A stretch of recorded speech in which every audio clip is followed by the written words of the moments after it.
अस्सलाम वालेकुम। अनकहे अल्फाज में खुश आमदीद।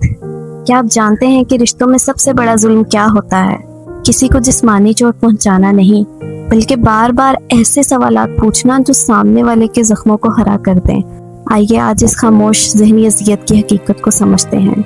जिस लड़की की शादी नहीं हो रही, उसे अच्छी तरह मालूम है कि उसकी उम्र निकल रही है। जिस जोड़े के यहाँ औलाद नहीं, वो अपनी इस हसरत से पूरी तरह वाकिफ़ है। और जिसके पास रोज़गार नहीं, वो दिन रात नौकरी की तलाश में थक चुका है। हर शख्स अपनी हालत से बहुत अच्छी तरह वाकिफ़ है, लेकिन फिर भी हम रिश्तों और तकारीब में बैठकर इन्हीं दुखती रगों पर हाथ रखते हैं और नसीहत या हमदर्दी का नाम देकर सामने वाले को ज़हनी अज़ियत देते हैं।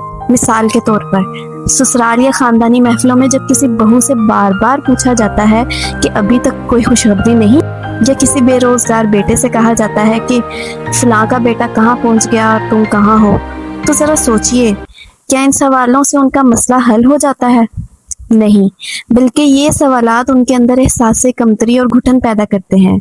ना आपने इस शादी का खर्च उठाना है, ना उनकी औलाद को पालना है, और ना ही उनका घर चलाना है, तो फिर किसी के ज़ाती मामलात में इतना बेजा मुदाखलत क्यों?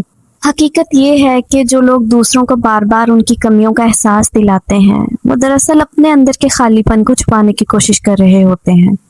इज्जत, औलाद, शादी और रिस्क, ये चारों चीज़ें खालिस्तन अल्लाह के हाथ में है। वो बेहतर जानता है कि किसको कब और कितना देना है।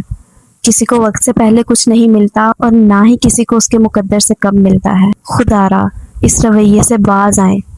अगर आप किसी का गम नहीं बांट सकते तो कम से कम अपने सवालों से उसका गम बढ़ाएं भी मत। खुद भी सुकून से जिएं और दूसरों को भी सुकून से जीने दें। अगर ये सोच आपके दिल में उतरी हो तो इस वीडियो को अपने उन तमाम प्यारों के साथ ज़रूर शेयर करें जिन्हें इस फिक्र की ज़रूरत है। अपने ख्यालात का इजहार कमेंट्स में लाजमी कीजिएगा। मज़ीद ऐसी गहरी बातों के लिए अनकहे अल्फाज को फॉलो और सब्सक्राइब करना मत भूलें। अपना ख्याल रखिएगा। अल्लाह हाफिज़।